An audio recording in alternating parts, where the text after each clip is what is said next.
Proper livestock ventilation will save you money in unexpected ways.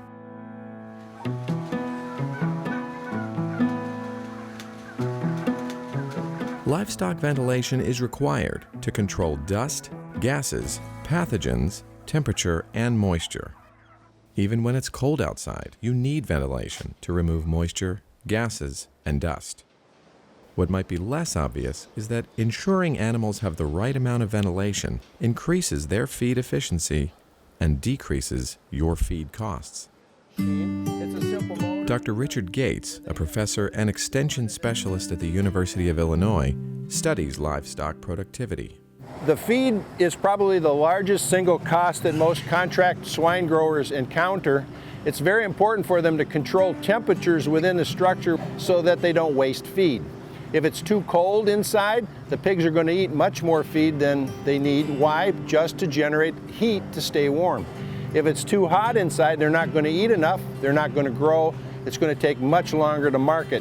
Studies show that there could be as much as an additional month of production required if hot temperatures can't be controlled. In a modern facility like we have here, the feed conversion efficiency is optimized, and the way it's optimized is by controlling the temperature, because we have a modern ventilation system with very good environment control and managers that understand how to maintain and operate the system. This is the main tool that we pretty much, that's why it's always right here by the door. As soon as you walk in, you can see if anything. And you can also basically see this by room on your phone, smartphone. Yes. All of these inside temperatures are different probes that are hanging through the barn. So whenever temperature gets to a certain set point, then pit fans start kicking on. Fans are turned on at certain temperatures, but the number of fans that are turned on depends on the age of the animals. So as the pigs get older, the steps go up. So you can increase them by 5%, 10%, as the pigs get older. If you run your ventilation right, there's times when we would have 30-day-old pigs, and it's 13 below zero outside, and we would have a 20-minute to a 45-minute heating period in a 24-hour day. Wow. If you don't know what you're doing with the ventilation side of it, it can really cost a lot of money. If your ventilation is wrong and you're sucking all that heat out of that room with your pit fans and everything else, yeah. To save energy on ventilation, a good system has many fans that are turned on only as needed. You don't want to run heaters if you can rely on animal heat, as long as the air quality is good enough to maintain that temperature range, that so-called thermo-neutral temperature range, where you can get good feed conversion efficiency without using any more fuel than necessary. Young animals in winter require the least amount of ventilation, large animals in summer the most. We open up one end of the building, we turn on most or all of the fans at the other end, and a lot of fresh air, much more air than is necessary to remove the pollutants, comes into the building. But we have all that air to remove body heat from the animals, to try to make them feel an effective temperature which is lower than the actual temperature of the air. Ventilation efficiency, getting the most out of every watt used, starts with thoughtful placement of openings for the fresh air that fans pull into the building. Livestock operations frequently use a tunnel design. Basically what you're looking at here is the tunnel side of a long, double-wide swine finishing unit. The left side room is on the east side. The sun's warming it up more rapidly than on the right side, so there's more fans operating already.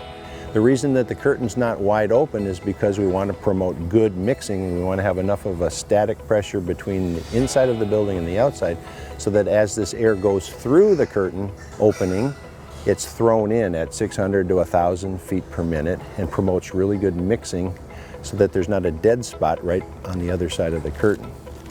And as more and more fans come on, this curtain will open more and more until finally it's completely open and all the fans are running. So you can see here right now the tunnel curtain is dropping down a little bit. That's because probably at least one more fan came on. Why is it opening? To maintain a uniform velocity of air going in, somewhere between 600 feet per minute and 1,000.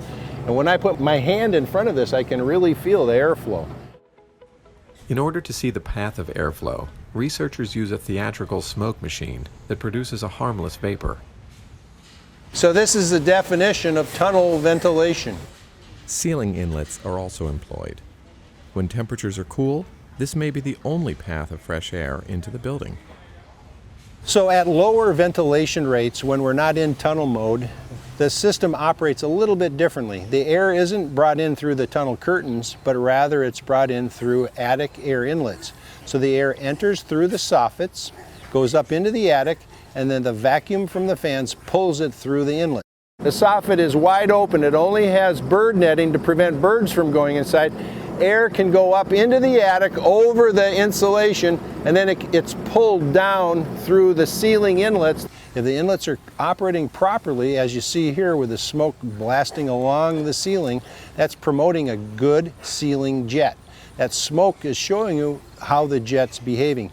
When it goes to the center towards the other attic inlet, it drops down. That's because the jet from the other inlet and this jet are meeting, and it's forcing it down. With good air mixing, ventilation fans don't need to be on as much to maintain air quality. This will save in energy to run fans and heaters. So that nice roll, that vortex, is the basis for good interior air mixing. What it's doing is putting that fresh air right down where it needs to go, but first giving it time to stay along the ceiling and modify its temperature so that the pigs aren't too cold or too hot. And it's replacing all the stale air where you see that smoke going with nice, fresh, new air. To sum up, ventilation is important to control the temperature and air velocity across animals, which in turn optimizes feed efficiency.